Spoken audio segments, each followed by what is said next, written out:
हाँ बच्चों, मैं आप लोगों को वक्रता त्रिज्या के विषय में बता चुका हूँ कि गोली दर्पण की वक्रता त्रिज्या क्या होती है। वक्रता त्रिज्या दूरी होती है और फोकस दूरी भी एक दूरी होती है। गोली दर्पण में जितनी भी दूरियां होती हैं वह गोली दर्पण के ध्रुव से नापी जाती हैं। ध्रुव को हम P से दिखाते हैं। सभी दूरियों को हम गोली दर्पण के ध्रुव से नापते हैं। तो मैंने आप लोगों को ये बताया कि वक्रता त्रिज्या ध्रुव से वक्रता केंद्र तक की दूरी, गोली दर्पण के ध्रुव से वक्रता केंद्र तक की दूरी गोली दर्पण की वक्रता त्रिज्या कहलाती है। यह दूरी R से दिखाई जाती है, चाहे कैपिटल R से आप दिखावें या स्मॉल r से दिखावें। स्मॉल सभी दूरियों को हम स्मॉल लेटर से दिखाते हैं, कैपिटल R से भी दिखाया जा सकता है। तो कैपिटल R कहाँ से कहाँ तक की दूरी है जिसे हम वक्रता त्रिज्या कहते हैं। गोली दर्पण के ध्रुव से वक्रता केंद्र तक की दूरी गोली दर्पण की वक्रता त्रिज्या कहलाती है। यह दूरी हमने बताया कि अवतल दर्पण में ध्रुव से बाएं होगी, तो अवतल दर्पण की के R का चिन्ह वक्रता त्रिज्या का चिन्ह माइनस होता है और उत्तल दर्पण में केंद्र जो होता है दाएं होता है, इसलिए उत्तल दर्पण की वक्रता त्रिज्या R का चिन्ह प्लस होता है। अवतल दर्पण के लिए R का चिन्ह माइनस और उत्तल दर्पण के लिए R का चिन्ह प्लस होता है। अब मैं आपको बताने जा रहा हूँ कि गोली दर्पण की फोकस दूरी या focal length of spherical mirror. तो गोली दर्पण की फोकस दूरी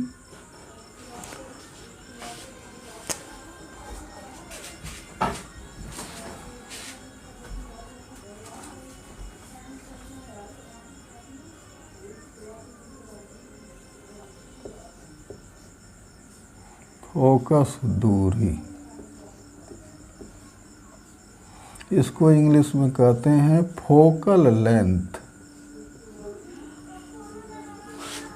focal length LENGTH, focal length. गोली दर्पण की फोकस दूरी कहाँ से कहाँ तक की होती है। गोली दर्पण के ध्रुव से फोकस तक की दूरी, ध्रुव से गोली दर्पण के फोकस तक की दूरी गोली दर्पण की फोकस दूरी कहलाती है। ध्रुव से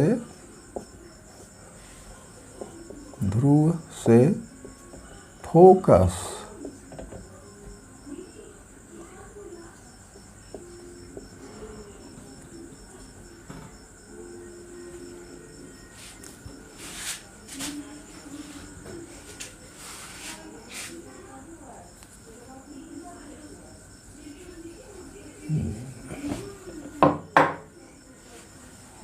ध्रुव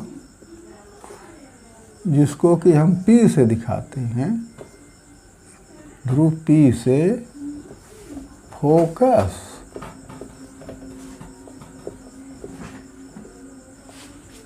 कैपिटल F तक की दूरी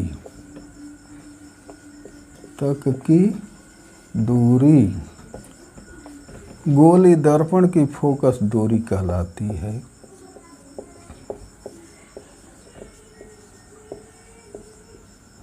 दर्पण की फोकस दूरी कहलाती है।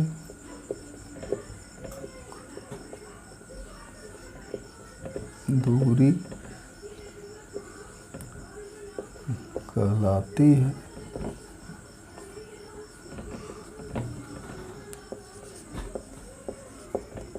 इसे स्मॉल f चिन्ह से दूरियों को स्मॉल, इसे स्मॉल एफ चिन्ह से दिखाया जाता है।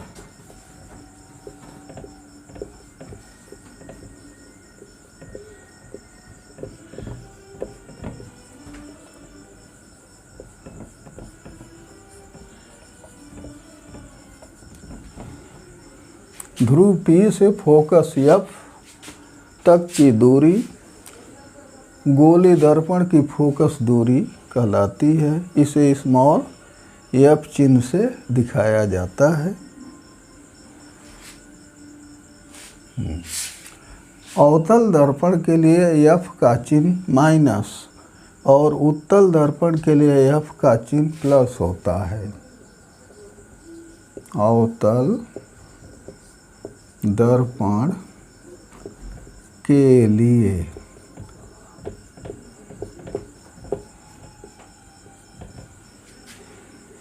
फोकस दूरी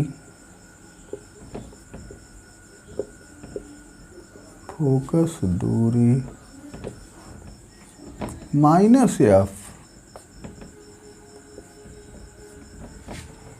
तथा उत्तल दर्पण के लिए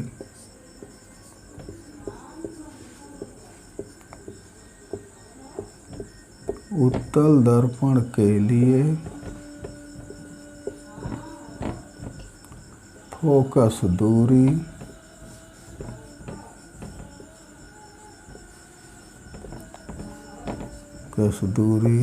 प्लस f होती है।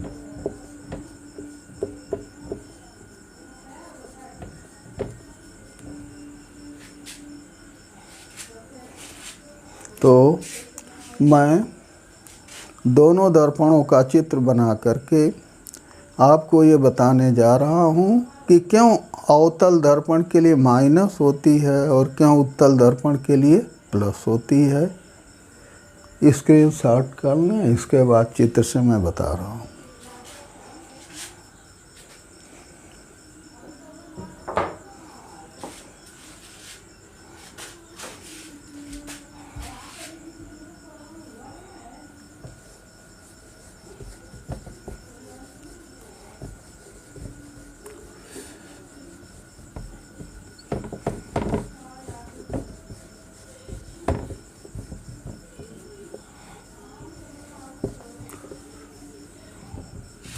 फोकस दोनों दर्पणों के लिए फोकस दूरी का चिन्ह आप चित्र से स्पष्ट कर सकते हैं कि क्यों एक के लिए प्लस होती है दूसरे के लिए माइनस होती है।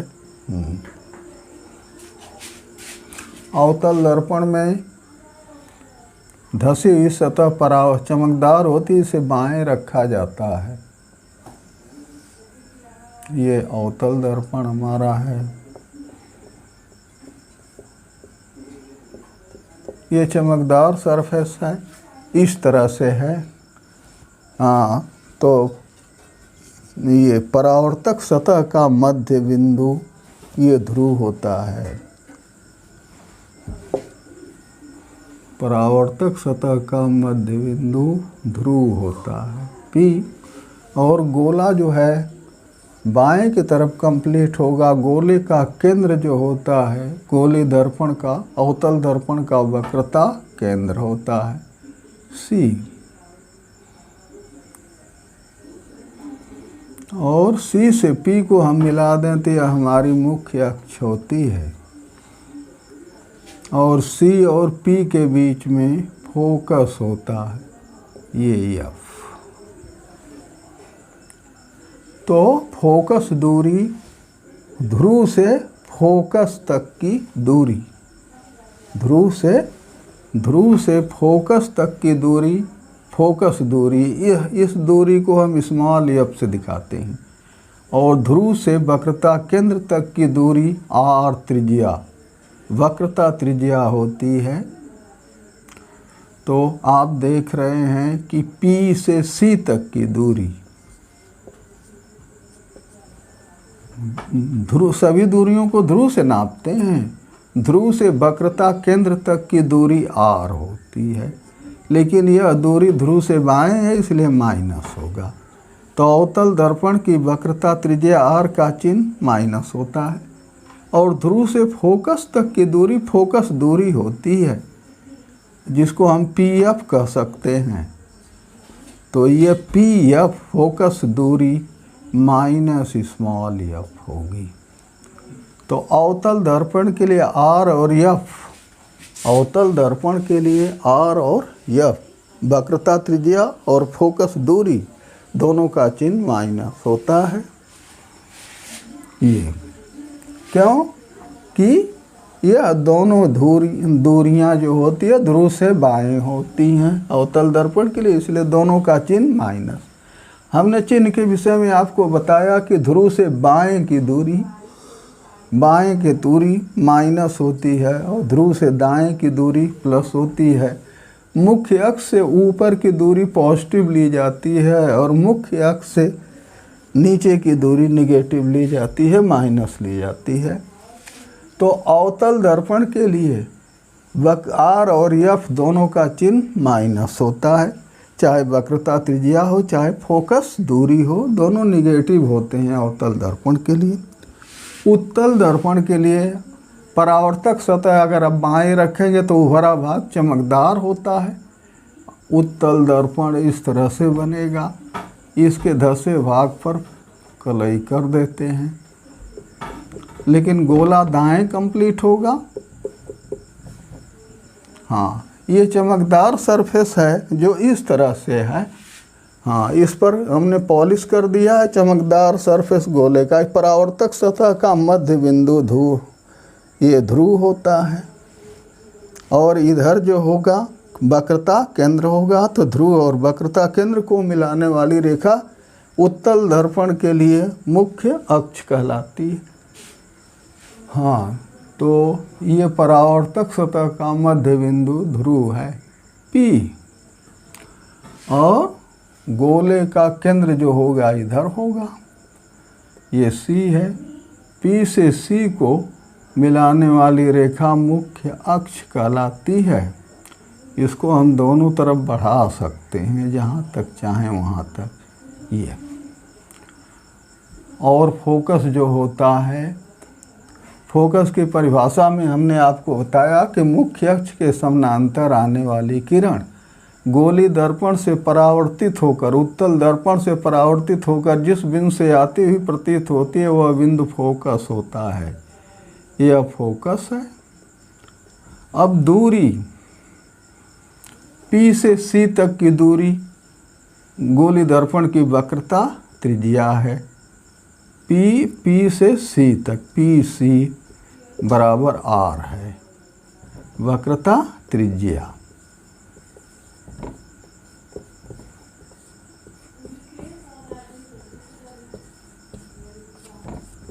और इसका चिन्ह क्या होगा? ध्रुव से दाएं है। ध्रुव से दाएं की दूरी जो होती है वह प्लस होती है।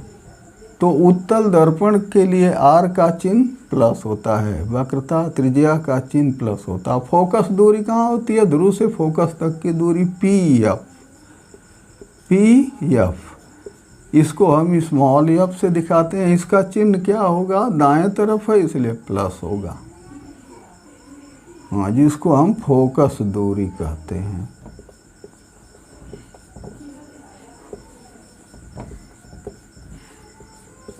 तो आप लोगों ने देखा कि वक्रता त्रिज्या R और फोकस दूरी F का चिन्ह अवतल दर्पण के लिए बाएं होता है इसलिए माइनस होता है, और उत्तल दर्पण के लिए ध्रुव से दाएं होता है इसलिए उत्तल दर्पण के लिए R का चिन्ह प्लस और फोकस दूरी का भी चिन्ह प्लस होता है। तो ये आपको याद होना चाहिए कि अवतल दर्पण की वक्रता त्रिज्या यानी R और फोकस दूरी स्मॉल f, अवतल दर्पण के लिए इन दोनों का चिन्ह माइनस होता है और उत्तल दर्पण के लिए इन दोनों का चिन्ह प्लस होता है। तो ये रहा वक्रता त्रिज्या को R से। वक्रता त्रिज्या कहाँ से कहाँ तक की दूरी होती है? गोली दर्पण के ध्रुव से वक्रता केंद्र तक की दूरी। ध्रुव से वक्रता केंद्र तक की दूरी वक्रता त्रिज्या होती है। इसको रेडियस ऑफ कर्वेचर या कैपिटल R से दिखाया जा सकता है। गोली दर्पण की फोकस दूरी ध्रुव से फोकस तक की दूरी, ध्रुव से फोकस तक की दूरी, फोकस दूरी होती है इसमें, जिसे स्मॉल एफ से दिखाया जाता है। वक्रता त्रिज्या को स्मॉल आर से भी दिखाया जा सकता है, नहीं कैपिटल आर से, जिससे चाहे आप उससे दिखा सकते हैं। तो ये दो दूरियां हुई, वक्रता त्रिज्या और फोकस दूरी। सभी दूरियों को हम ध्रुव से नापते हैं, चाहे वक्रता केंद्र की दूरी हो चाहे फोकस की दूरी हो, सभी दूरियां ध्रुव से नापी जाती हैं। तो ध्रुव से वक्रता केंद्र तक की दूरी r है। इसको आप यहाँ से यहाँ तक की दूरी r है और यहाँ से यहाँ तक की दूरी स्मॉल f है। तो इसको आप स्क्रीनशॉट कर लें। इसके बाद मैं आगे आपको बताऊंगा कि गोली दर्पण से किरण आरेख खींचने के नियम। गोली दर्पण से किरण आरेख खींचने के नियम।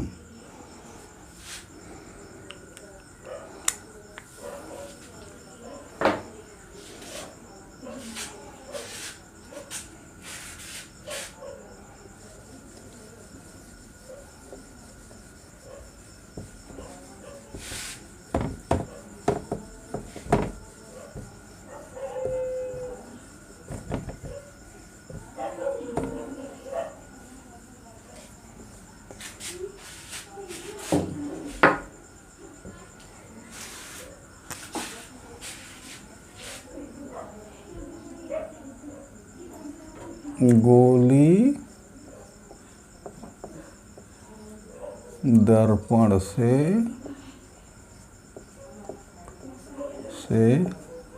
किरण आरेख खींचना, किरण आरेख खींचना।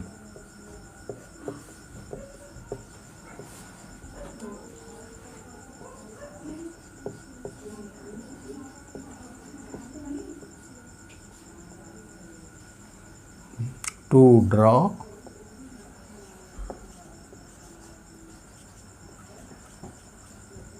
ray diagram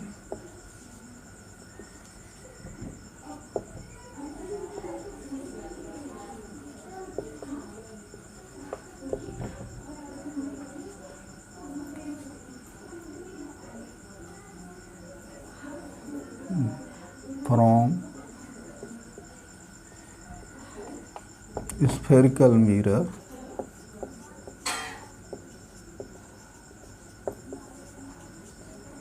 spherical mirrors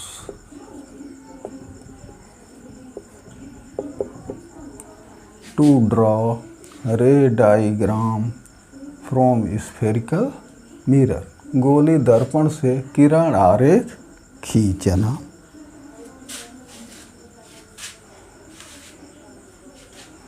जैसे गोली दर्पण पर जब भी कोई किरण आती है परावर्तक सतह पर, तो टकराने के बाद लौटती है। लौट करके कैसे जाती है, इसके लिए कुछ नियम है। कुछ प्रकार की किरणों को हम खींच करके वस्तुओं का प्रतिबिंब गोली दर्पण में हम प्राप्त कर सकते हैं। तो गोली दर्पण से किरण आरेख खींचना। अब इसमें मान लीजिए कि कोई किरण जो है मुख्य अक्ष के समानांतर, कोई किरण मुख्य अक्ष के समानांतर चल करके गोली दर्पण पर टकराती है, तो वह परावर्तित होकर कैसे जाएगी। तो आपको हमने बताया कि जब कोई किरण मुख्य अक्ष के समानांतर चल करके गोली दर्पण पर टकराती है, तो वह लौट करके फोकस से होकर जाती है। किसमें? अवतल दर्पण में। या फोकस से आती हुई प्रतीत होती है, किसमें? उत्तल दर्पण में। तो ये किरण आरेख खींचने का पहला नियम है। हम 3 प्रकार की किरणों को हम लेकर के वस्तुओं का प्रतिबिंब बनाते हैं। पहले हमको बस से किस प्रकार की किरण लेते हैं। मान लीजिए कि बस से कोई किरण मुख्य अक्ष के समानांतर चल करके गोली दर्पण पर पड़ रही है, तो अगर गोली दर्पण अवतल है तो वह टकराने के बाद लौटेगी तो फोकस से होकर जाएगी। अगर समानांतर होगी मुख्य अक्ष के तो वह गोलीय दर्पण पर टकराने के बाद हमेशा फोकस से होकर जाती है। अगर उत्तल दर्पण है तो फोकस से आती हुई प्रतीत होती है। यह किरण आरेख खींचने का पहली दशा है। तो आप इसको नोट कर लें। गोलीय दर्पण से किरण आरेख खींचना पहला। 3 दशाएं होती हैं। पहली दशा क्या है? मुख्य अक्ष के समानांतर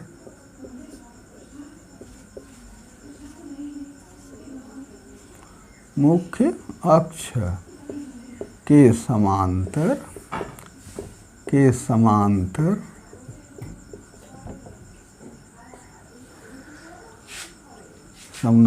समांतर चलकर गोलीय दर्पण पर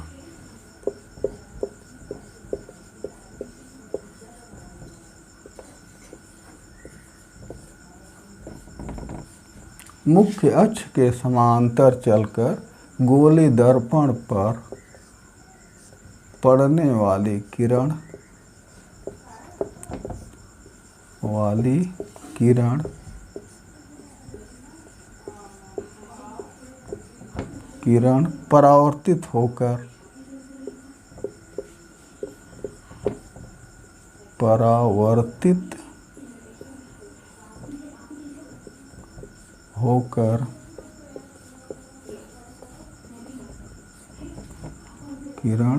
परावर्तित होकर फोकस से होकर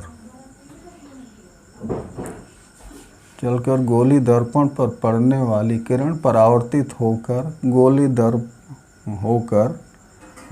फोकस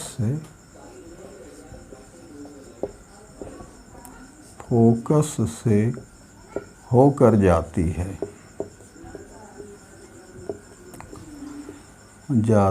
है किसमें?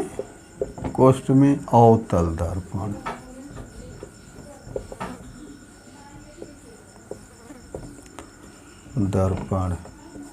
या फोकस से आती हुई प्रतीत होती है।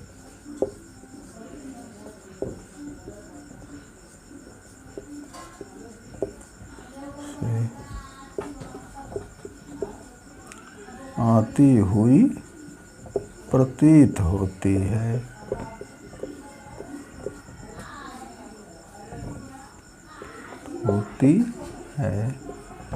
फोकस से आती हुई प्रतीत होती है किसमें? उत्तल दर्पण।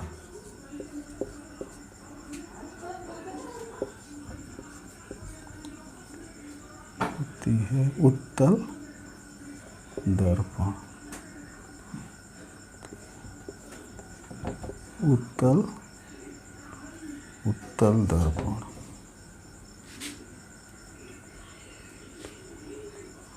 फोकस से आती हुई प्रतीत होती है उत्तल दर्पण। तो यह किरण आरेख खींचने का पहला नियम है कि अगर कोई किरण मुख्य अक्ष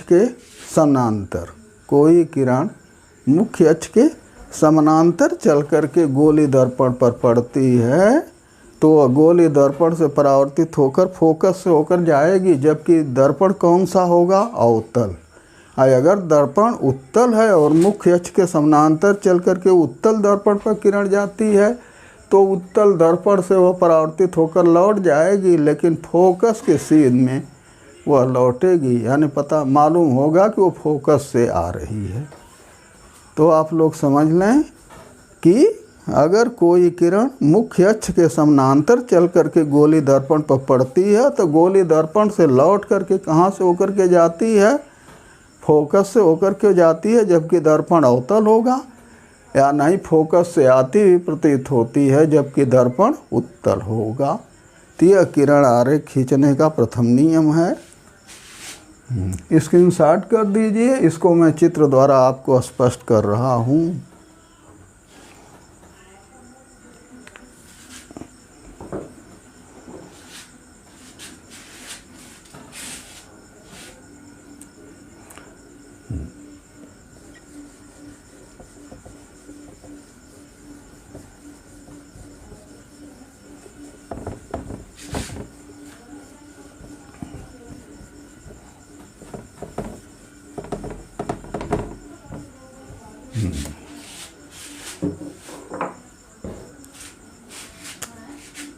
मान लीजिए कि ये हमारा अवतल दर्पण है।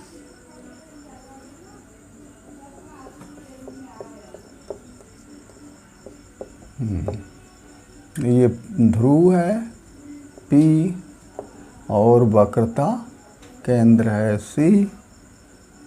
P से C को मिलाने वाली रेखा मुख्य अक्ष होती है और ये बीच में फोकस होता है F। तो जब कोई किरण, ये मुख्य अक्ष हमारी है, मुख्य अक्ष के समानांतर चलती है और गोली दर्पण पर पड़ती है, समानांतर चल करके, थोड़ा सा दूरी बढ़ गई इधर।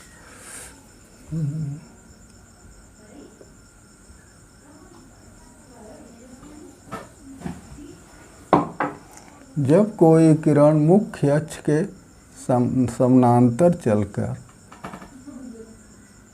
गोली दर्पण पर पड़ती है तो यहाँ से टकरा करके, अगर समानांतर है मुख्य अक्ष के, तो गोली दर्पण से परावर्तित होकर फोकस से होकर के जाती है।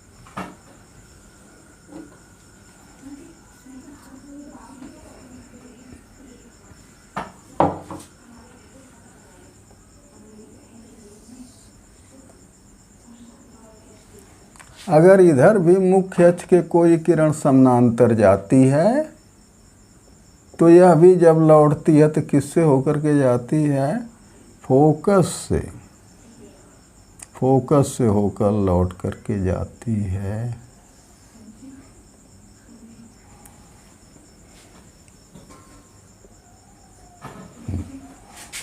तो यह किरण आरेख खींचने की पहली दशा है कि अगर कोई किरण गोली दर्पण पर मुख्य अक्ष के समानांतर जाके पड़ती है तो लौटती है तो किस बिंदु से होती हुई जाती है?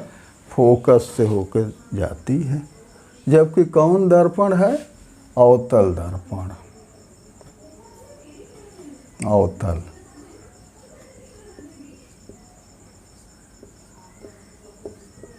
अगर दर्पण हमारा उत्तल है तो उभरी सतह बाएं होती है और धसी हुई सतह पर हम पॉलिश कर देते हैं।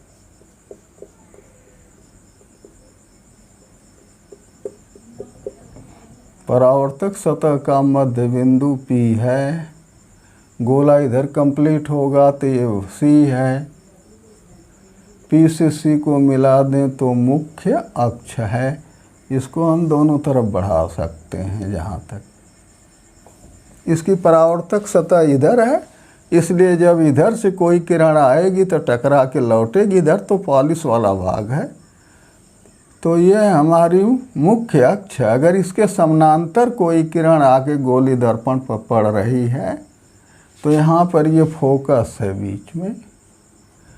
फोकस और इस बिंदु के, फोकस से हम इस बिंदु को मिला दें तो यह किरण जो है फोकस से आती हुई प्रतीत होती है। अगर उत्तल दर्पण पर कोई किरण मुख्य अक्ष के समानांतर चल करके उत्तल दर्पण पर पड़ती है तो वह फोकस के सीध में परावर्तित होती है। देखने पर मालूम देगा कि ये फोकस से आती है।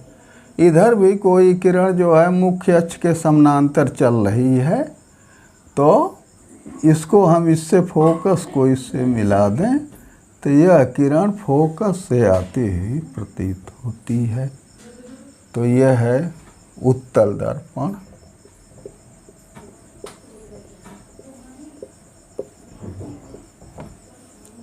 तो यह किरण आरेख खींचने की पहली दशा है कि अगर कोई किरण मुख्य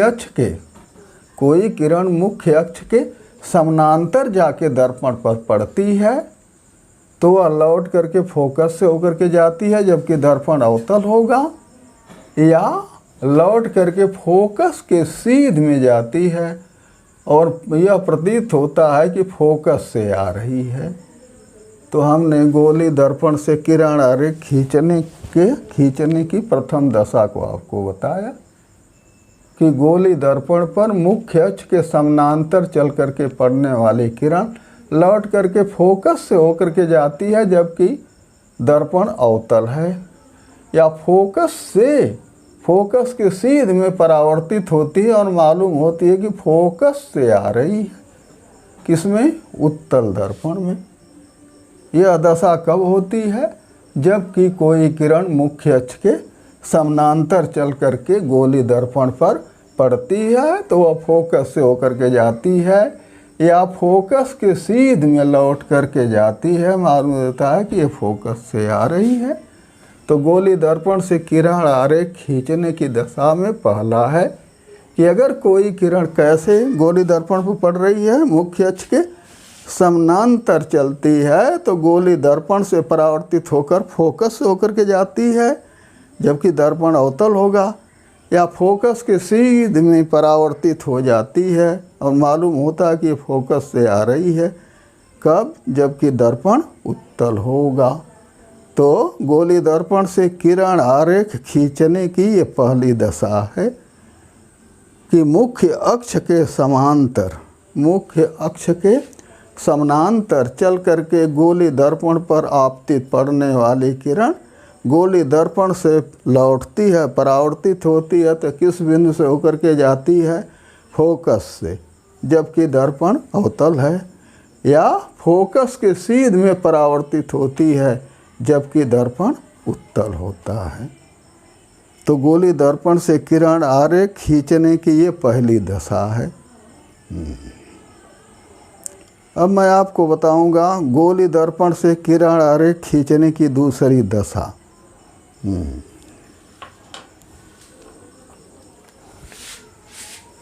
तो स्क्रीनशॉट कर लीजिए, मैं दूसरी दशा को भी बताने जा रहा हूँ।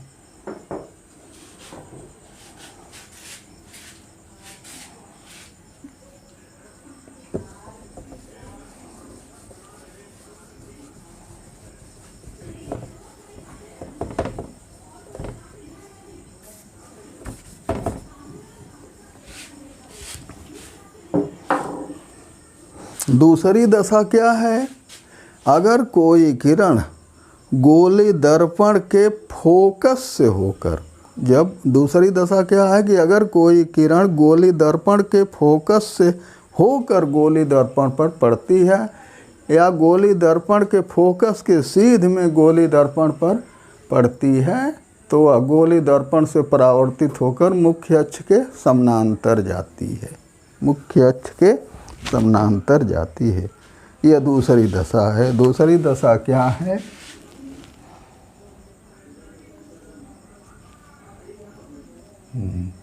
फोकस से होकर, फोकस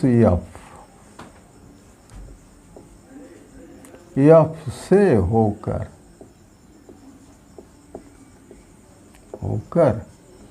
गोली दर्पण पर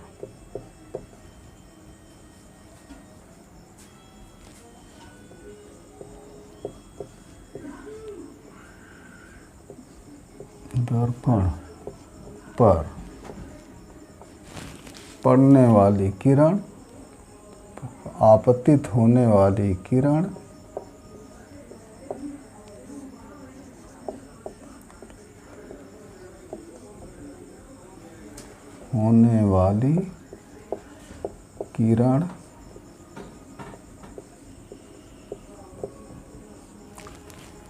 फोकस से होकर गोली दर्पण पर आपतित होने वाली किरण परावर्तित होकर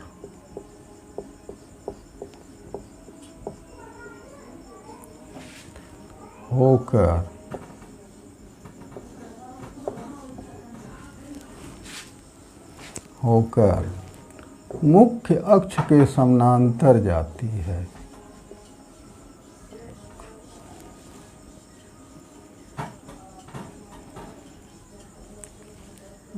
यहाँ थोड़ा सा मैं परिवर्तन करने जा रहा हूँ।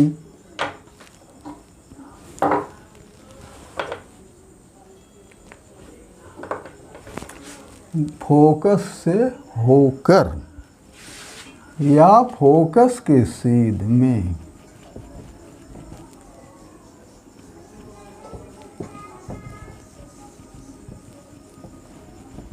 फोकस से होकर या फोकस के सीध में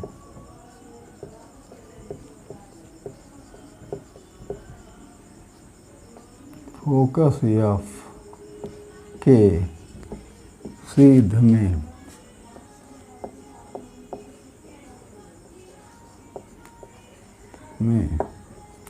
गोली दर्पण पर पड़ने वाली किरण गोली दर्पण पर आपतित होने वाली किरण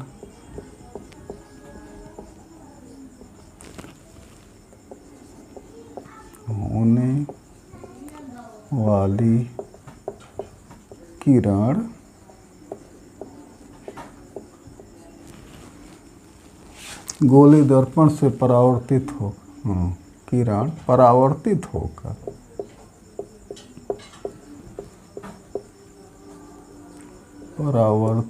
होकर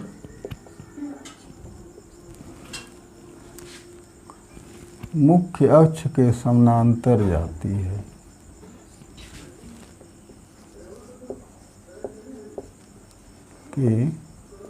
समांतर जाती है।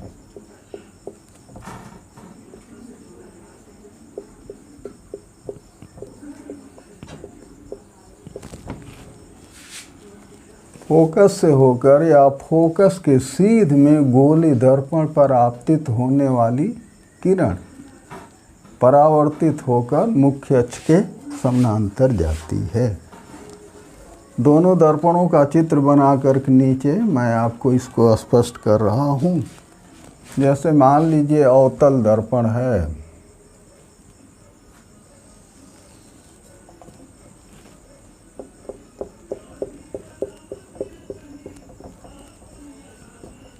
ये इसका ध्रुव है P, हाँ ये वक्रता केंद्र है C से P को मिला दें तो हमारी मुख्य अक्ष हो गई। C और P के बीच में यहाँ फोकस है। अगर कोई किरण जो है फोकस से होती हुई गोली दर्पण पर पड़ती है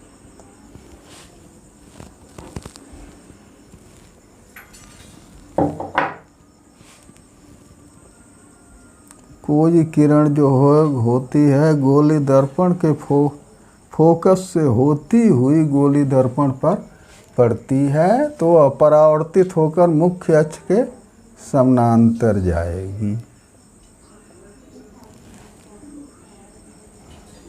इधर से भी कोई किरण फोकस से होती हुई अगर गोली दर्पण पर पड़ती है तो लौट करके कैसे जाती है, मुख्य अक्ष के समानांतर जाती है।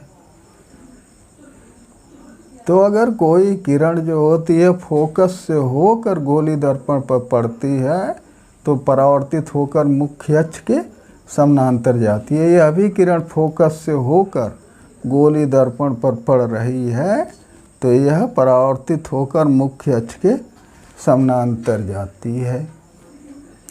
किसमें कि परावर्तक सतह पर पड़ रही है और कैसे जा रही है कि फोकस के सीध में गोली दर्पण पर पड़ रही है।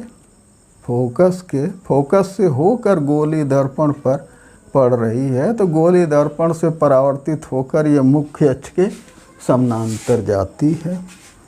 और दर्पण अगर उत्तल है, यह अवतल दर्पण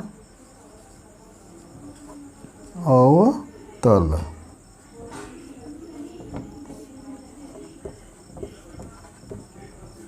उत्तल अगर दर्पण हमारा है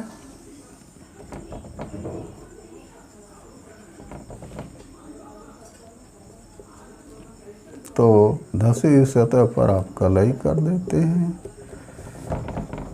परावर्तक सतह का मध्य बिंदु P है, ये वक्रता केंद्र C है। P से C को मिला दें तो मुख्य अक्ष हो गई और बीच में ये फोकस है। इधर मुख्य अक्ष को बढ़ाया जा सकता है। इधर अगर कोई किरण परावर्तित सतह पर पड़ेगी तो लौटेगी, लेकिन कैसे पड़ रही है? कोई किरण अगर फोकस के सीध में, अगर ये दर्पण नहीं होता तो फोकस पर ये जाती, फोकस के सीध में ठीक गोली दर्पण पर टकराई तो उधर तो जा नहीं सकती है, लौटेगी। और लौटेगी तो कैसे जाएगी? क्योंकि फोकस के सीध में गोली दर्पण पर पड़ने वाली किरण या फोकस से होकर गोली दर्पण पर पड़ने वाली किरण गोली दर्पण से लौटकर मुख्य अक्ष के समानांतर, यहाँ भी फोकस के सीध में ये गोली दर्पण पर किरण लौट पड़ रही है, तो यहीं से ये लौटेगी। कैसे जाएगी? मुख्य अक्ष के समानांतर चली जाएगी। इधर से भी अगर कोई किरण कैसे जा रही है? फोकस के सीध में। अगर दर्पण नहीं होता तो ये फोकस से होकर के जाती, और ये गोली दर्पण पर टकरा गई, लेकिन फोकस के सीध में जा रही थी तो गोली दर्पण से यहीं से लौट जाएगी। फोकस के सीध में जा रही थी इसलिए परावर्तित होकर मुख्य अक्ष के समानांतर चली जाएगी। तो ये किरण आरेख खींचने की दूसरी दशा है। हाँ, स्क्रीनशॉट कर लीजिए। अब मैं तीसरी दशा को भी आप लोगों के सामने स्पष्ट कर रहा हूँ। किरण आरेख खींचने की 3 दशाएं अक्सर होती हैं। पहली दशा कि कोई किरण कैसे आती है। पहली दशा क्या है? अगर कोई किरण मुख्य अक्ष के समानांतर चल करके गोली दर्पण पर पड़ती है और अवतल है तो परावर्तित होकर फोकस से चली जाएगी, समानांतर जा रही है। तो उत्तल है तो फोकस के सीध में वो परावर्तित हो जाएगी, जबकि समानांतर। दूसरी दशा क्या है कि फोकस से होकर गोली दर्पण पर पड़ने वाली किरण या फोकस के सीध में गोली दर्पण पर पड़ने वाली किरण गोली दर्पण से लौटकर मुख्य अक्ष के समानांतर जाती है। ये किरण आरेख खींचने की दूसरी दशा है। अब मैं इसको स्क्रीनशॉट कर लीजिए। तीसरी दशा बता रहा हूँ। तीसरी दशा क्या है कि अगर कोई किरण वक्रता केंद्र से होकर, कोई किरण वक्रता केंद्र से होकर गोली दर्पण पर आपतित होती है तो वक्रता केंद्र से गोली दर्पण पर जितनी रेखाएं खींची जाती हैं सब गोली दर्पण पर अभिलंब होती हैं, लंबवत होती हैं। तो अगर कोई किरण वक्रता केंद्र के सीध में गोली दर्पण पर पड़ती है तो वह दर्पण पर लंब 90 डिग्री का कोण अभिलंब होती है और अपने उसी दिशा में पुनः परावर्तित हो जाएगी। तो ये तीसरी दशा, इसको मैं लिख रहा हूँ, स्क्रीनशॉट कर लीजिए।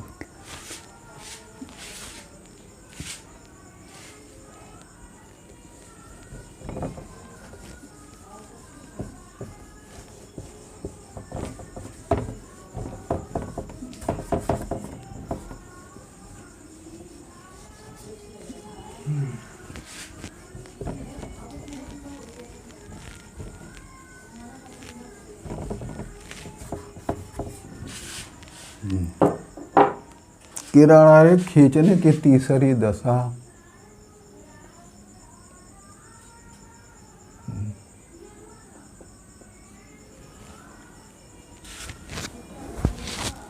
गोली दर्पण के वक्रता केंद्र से होकर,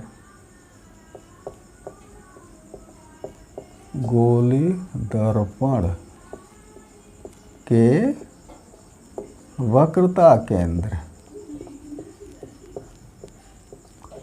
वक्रता केंद्र अर्थात कैपिटल सी से होकर, वक्रता केंद्र सी से होकर या वक्रता केंद्र के सीध में, वक्रता केंद्र के सीध में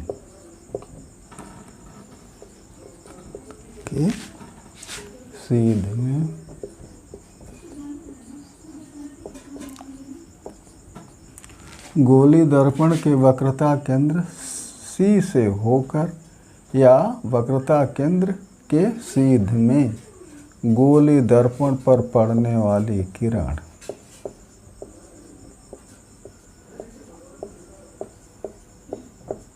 दर्पण पर आपतित होने वाली किरण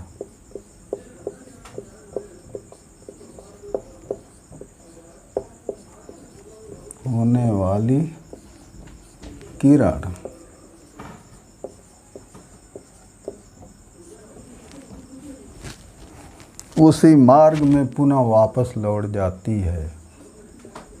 उसी मार्ग पर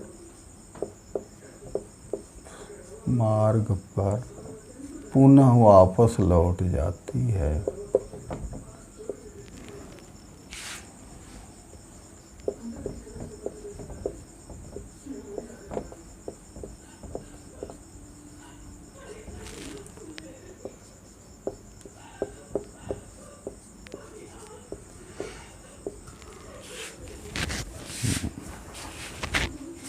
मैंने समतल दर्पण में आपको समझाया था कि अगर समतल दर्पण पर कोई किरण लंबवत पड़ती है और वहाँ पर अभिलंब खींचें तो वह अभिलंब से 0 डिग्री का कोण बनाती हुई आती है, अर्थात पुनः उसी दिशा में लौट जाती है। तो गोली दर्पणों में जितनी भी सरल रेखाएं वक्रता केंद्र से होकर दर्पण पर खींची जाती हैं, गोली दर्पणों में जितनी सरल रेखाएं वक्रता केंद्र से होकर दर्पण पर खींची जाती हैं, वो सब गोली दर्पण पर अभिलंब होती हैं। अभिलंब के सीध में जब कोई किरण जाती है तो वह अभिलंब से 0 डिग्री का कोण बनाती है। आपतन कोण 0 होगा तो परावर्तन कोण भी 0 होगा। इसलिए गोली दर्पण पर वक्रता केंद्र से होकर जाकर पड़ने वाली किरण, चूँकि वह अभिलंब है, इसलिए अपने उसी मार्ग में लौट जाती है। तो यह तीसरी दशा है। गोली दर्पण के वक्रता केंद्र से होकर या वक्रता केंद्र के सीध में, वक्रता केंद्र से होकर किसमें? अवतल दर्पण में। वक्रता केंद्र के सीध में किसमें? उत्तल दर्पण में। गोली दर्पण पर आपतित होने वाली किरण उसी मार्ग पर पुनः वापस लौट जाती है, माने परावर्तित हो जाती है। चित्र से देखिए,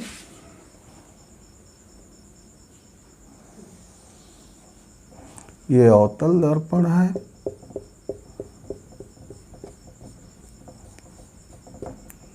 ये P है, C, इसको ये मुख्य अक्ष है, ये फोकस हमारा है। अगर कोई किरण वक्रता केंद्र से होकर गोली दर्पण पर पड़ती है तो यह गोली दर्पण पर अभिलंब है और लौटेगी तो अपने उसी मार्ग में पुनः लौट करके चली जाती है, परावर्तित उसी मार्ग में हो जाएगी। यह भी कोई किरण है, अवतल दर्पण पर कैसे जा रही है? वक्रता केंद्र से होकर अवतल दर्पण पर पड़ रही है, तो परावर्तित होकर अपने उसी मार्ग में लौट जाएगी। तो यहाँ मैं आपके सामने लिखा हूँ, गोली दर्पण के वक्रता केंद्र से होकर या वक्रता केंद्र के सीध में गोली दर्पण पर आपतित होने वाली किरण अपने उसी मार्ग पर पुनः वापस लौट जाती है। यह किसमें? अवतल दर्पण। उत्तल दर्पण अगर है तो कैसे लौटेगी उसके लिए देखिए, ये उत्तल दर्पण, इसके धसी हुई सतह पर पॉलिश की गई है। परावर्तक सतह का मध्य बिंदु P है और ये C है। P से C को मिला दिए तो मुख्य अक्ष हो गई, बीच में फोकस है। अगर कोई किरण इस दर्पण पर कैसे जा रही है, वक्रता केंद्र के सीध में पड़ रही है। अगर यह दर्पण नहीं होता तो यह सी से होकर के जाती। कोई किरण गोली दर्पण पर, उत्तल दर्पण पर वक्रता केंद्र के सीध में जाके पड़ रही है तो इस दर्पण पर अभिलंब है, अपने उसी मार्ग में ये लौट जाएगी, क्योंकि वक्रता केंद्र के सीध में ये जा रही थी। इधर से भी अगर कोई किरण कैसे जा रही है, वक्रता केंद्र के सीध में जा रही है तो अपने उसी मार्ग में पुनः परावर्तित हो जाएगी।